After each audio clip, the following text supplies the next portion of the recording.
godless engineer, a conscious pioneer, a logic general, a reason brigadier.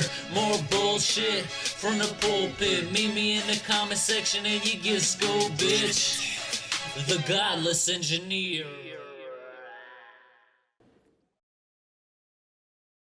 Okay, so hi Mohammed, how are you doing? Good, how about you?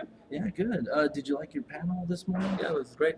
Yeah, I thought it was pretty awesome just after you having the, I don't want to butcher his name. Asif Mohyuddin. Yeah, and that standing ovation was pretty awesome.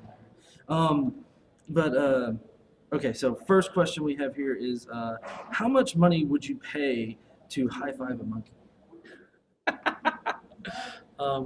I don't know. I've never thought about that. If it's available, I'll do it. I have no. They're my fellow primates, but I don't think I would spend money for it.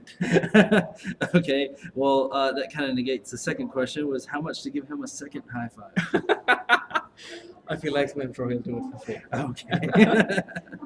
um, let's see. What would you say is the first step for a person that's preparing to come out as an atheist? Figuring out their safety and financial situation.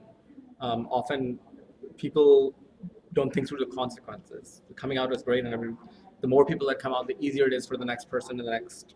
So we've seen that where one person in a family comes out, and everybody else has a much easier time transitioning out. So there's a large incentive to come out. But the flip side of that is if you come out, it could make things harder for the next person as well. So you need to figure out, say you've got a young, you're 18, 19, you don't need parental support at that point, but you may have a younger sibling that's 14, and that their surroundings may be more restrictive by you coming out. So make sure that you're financially secure, you can survive without your family if ostracization is an issue, and that people that you love will also be okay. Very good advice.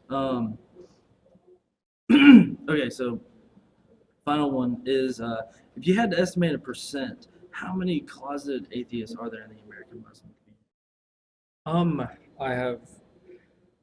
I would guess it's a good amount because the issue is that a lot of people read through things and realize that they don't make sense. But it's very hard to find other ex-Muslims. It's very hard to making the transition from this doesn't sound right to I do not believe is a huge leap. And that final transition rarely happens because the social consequences are so high. I can't cite any specific number, but I would guess it would be roughly in line with what you see with regular American white atheists as well. The same social forces, one of the biggest things has been the internet. You can look up anything. So my religion is perfect, it's wonderful, let's Google it. When you Google it, game over. So the same thing applies to all religions, and the same phenomena is happening within Muslim communities as well. I don't see the difference being significant. Okay.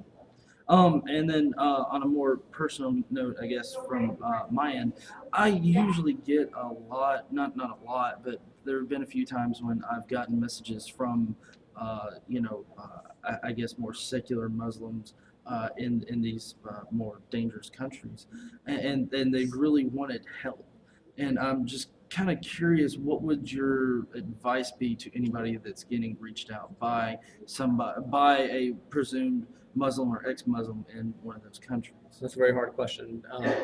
The issue is there are millions of people out there. It's very hard to actually be able to do much. And legally, like for asylum, what you need is imminent danger, actual threats, actual violence being done to you. If you apply for asylum, most people will not get it.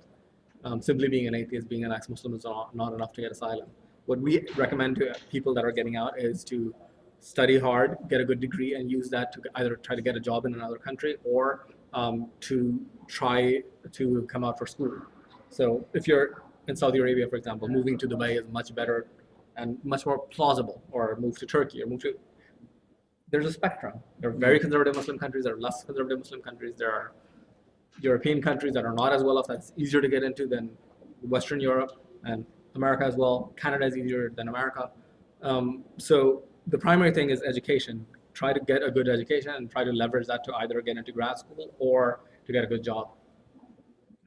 And what would you say to anybody that gets contacted and they're wanting to I guess actively get them out of the country, like through their own monetary means or getting them to fly out?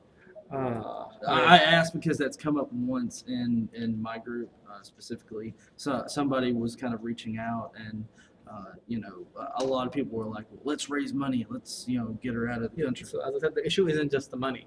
Like if you raise the money, where do they go? You need a visa to come here. You need say you're on a visit visa, you're here for 6 months. You can't overstay that.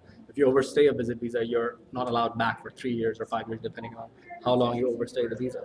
So have a larger scale plan in place rather than just the money. And again, often it is easier to get them from a very conservative Muslim country to a relatively liberal Muslim country because the visa process is easier. So you may be able to get a job in Dubai much easier than you can get one in the US or in Lebanon.